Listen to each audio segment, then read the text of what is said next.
ջրի մասը կրկին հակիրճ եւ վերջում փոքր քաղաքական մաս։ Տեղյակ պահեմ համագումարին, որ մեր բոլոր նախընտրական ծրագրի բոլոր բլոկները, բոլոր բաժինները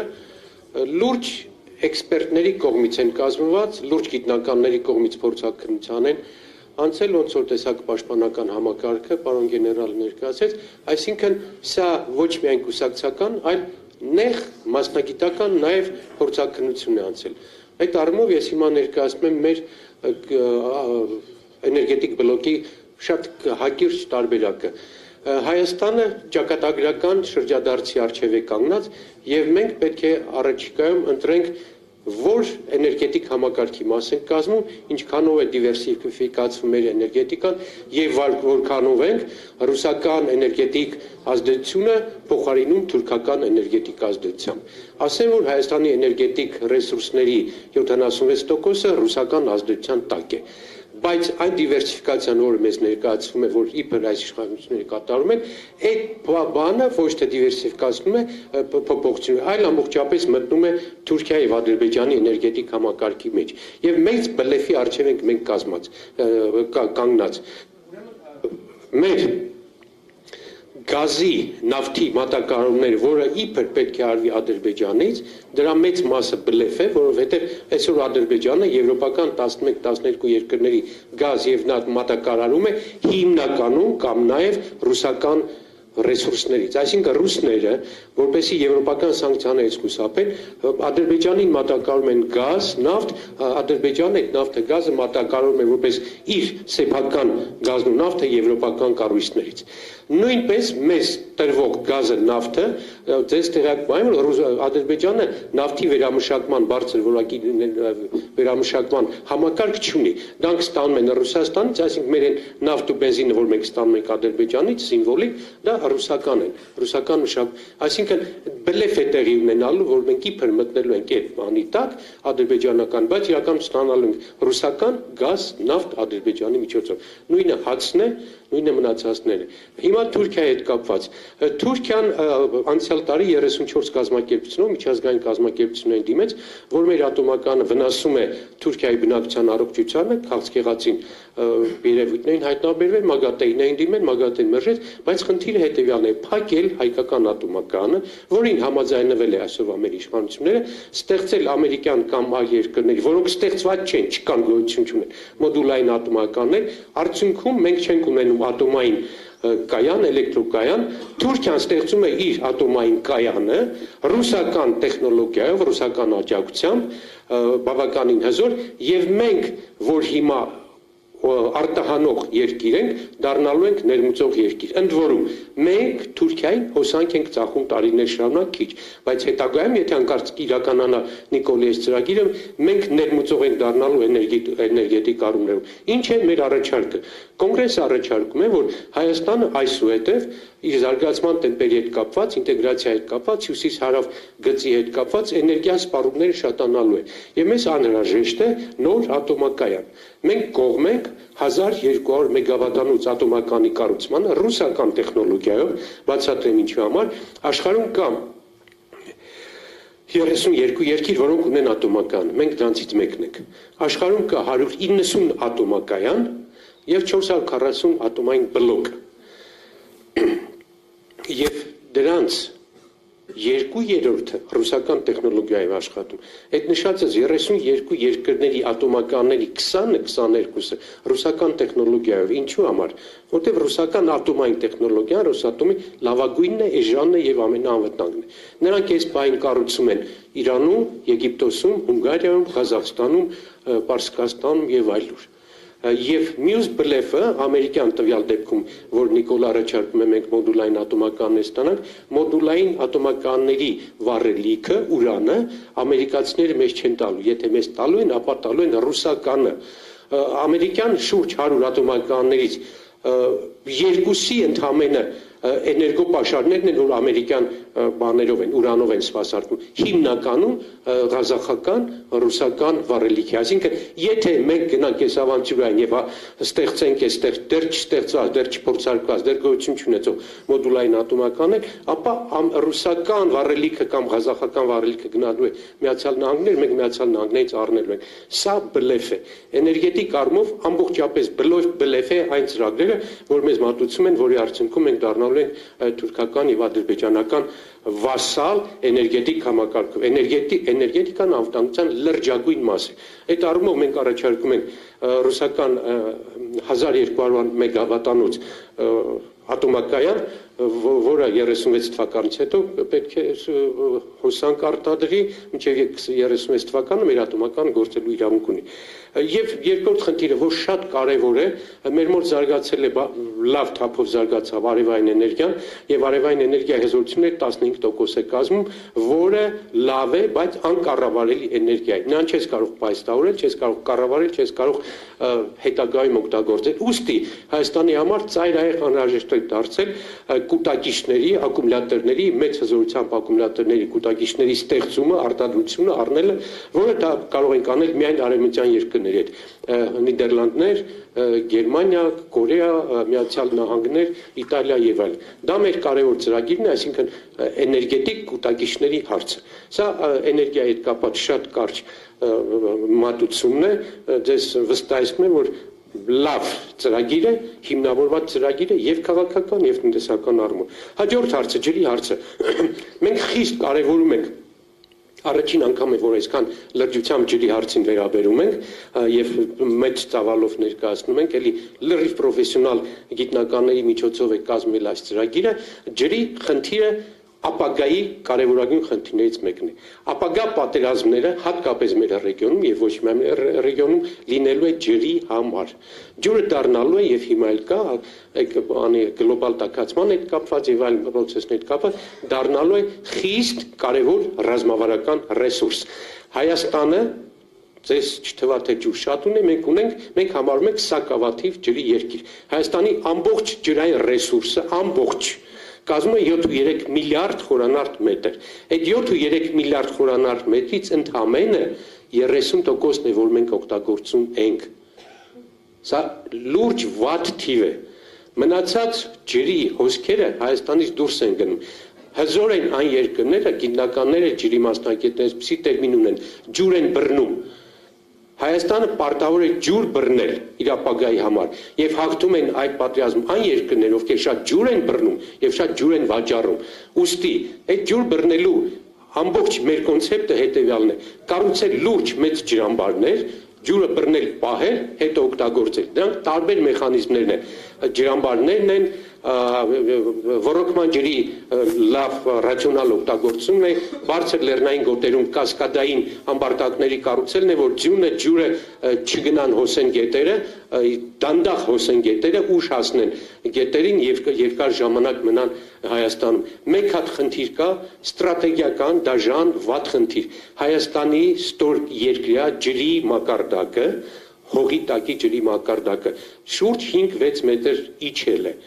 Հիմա որոշ չափով սկսել է բարձրանալ, դա նշանակում է առաջացել է Հայաստանի ջրի տակ հողի տակ, հատկապես Արարատյան դաշտում, հողի եւ ջրի մակերևույթի սնամեջություն 5 մետր, որը երկրաշարժի, վտանգի եւ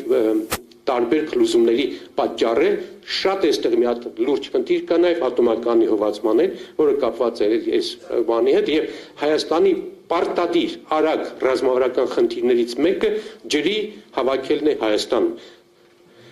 Երկու սա հետ կապված կապսի ջրամբար 100 միլիոն խորանարդ մետր ջուր, որը սարքվեց, Նիկոլի իշխանությամբ սարքվեց, 26 թվին հասած կանգնեց։ Սա տարօրինակ երևույթ էր։ $100 միլիոն, 100 միլիոն եվրո ծրագիր, գերմանական KfW-ն էր տվել 70 միլիոն եվրո, կանգնեց այդ շինարարությունը, չի կառուցվում։ Սա մեր ծրագրի մեջ պարտադիր պետք է կառուցվի, դա երկրորդն է ըստ կառուցող ծրագրերի մեջ իր ծավալի մեջ եւ առաջինը, որ ամենակարևորն ինձ համար, ես շատ եմ կարևորում, ուզում եմ դուք էլ սա կարևոր, Եղվարդի ջրամբարը։ Սա մի էպոպեա ունի, մեզ համար դարձել է թիվ 1 խնդիր։ Դա պետք է դաբից անենք, ներող կնեք բարյամ, այս ջրամբարը պետք է կառուցվի։ Սովետի ժամանակ սկսվել է 80-81 թվականից այս կառուցումը, 10 տարի գնացել է, 70 տարի, 70% կառուցված է։ Ես եղել եմ այդ ջրամբարում, տեսել եմ ամբողջ 5 կիլոմետր երկարությամբ ջրամբարի տարածք է Եղվարդի մոտ, 1080 հեկտար տարածքով։ Նրա ջրի տարողությունը կազմում է 322 միլիոն խորանարդ մետր։ Սա լրջագույն ծավալ է։ Ախուրյանի ջրամբարից հետո հաջորդ ամենածավալուն բան է, որը կառուցվելուց հետո ոռոգելու է 40,000 հեկտար տարածք, 40,000։ Դա դառնալու է ոչ միայն ջրի լրջագույն մեծ պաշար, որը Սևանի մակարդակը բարձրացնելով գալու է ջրամբար լցվի, այլև այդ ջուրը չի գնալու թափվելու գետ Արաքս եւ Ադրբեջան եւ Թուրքիա։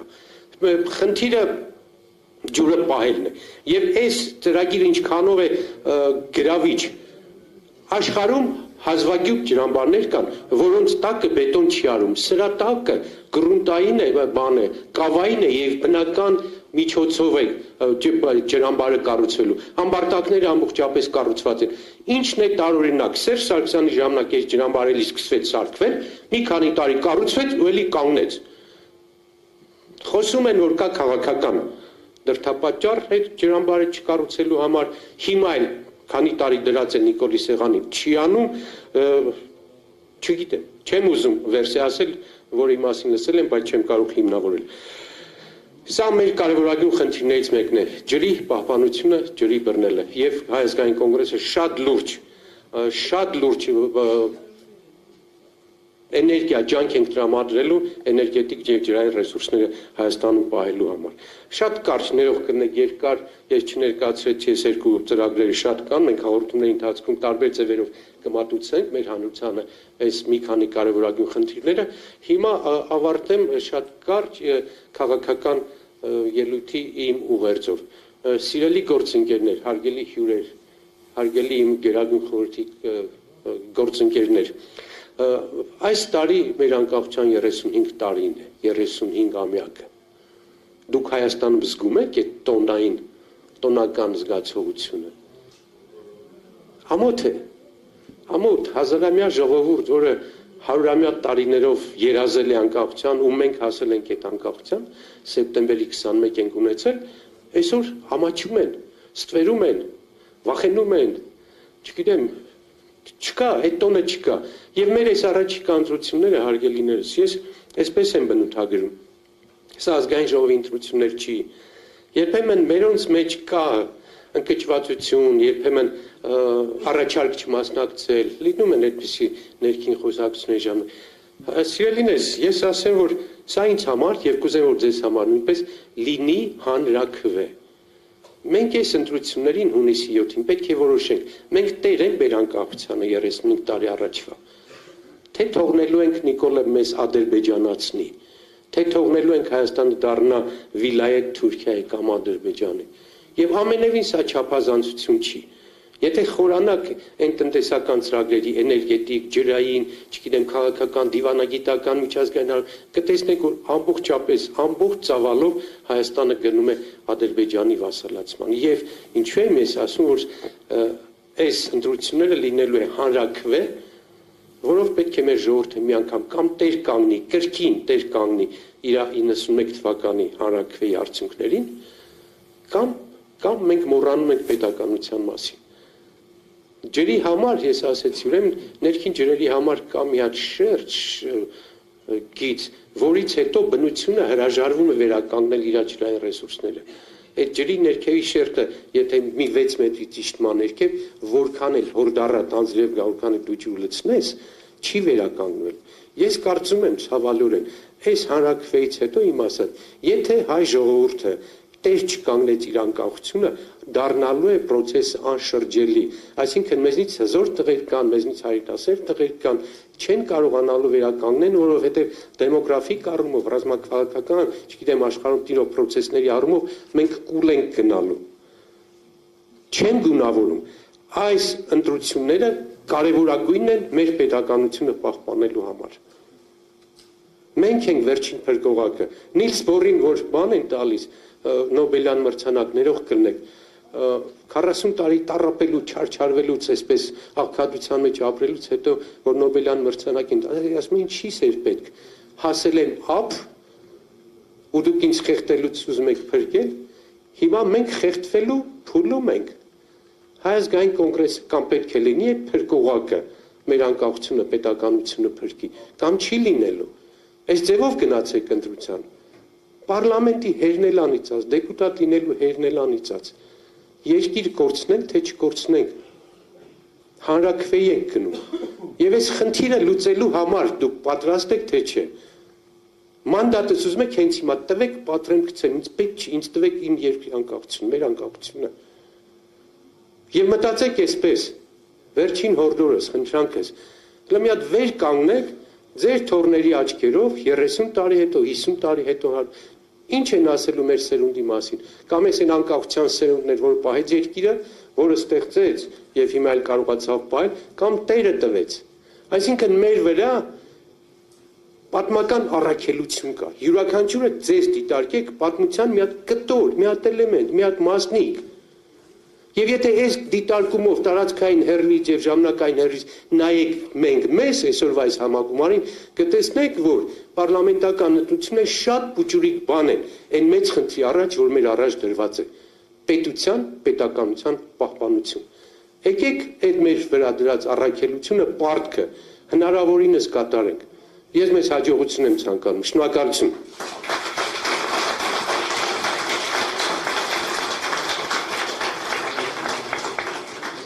Կարաբեկյան, համեցեք։ Նախապատրաստվի Թելման Պետրոսյան։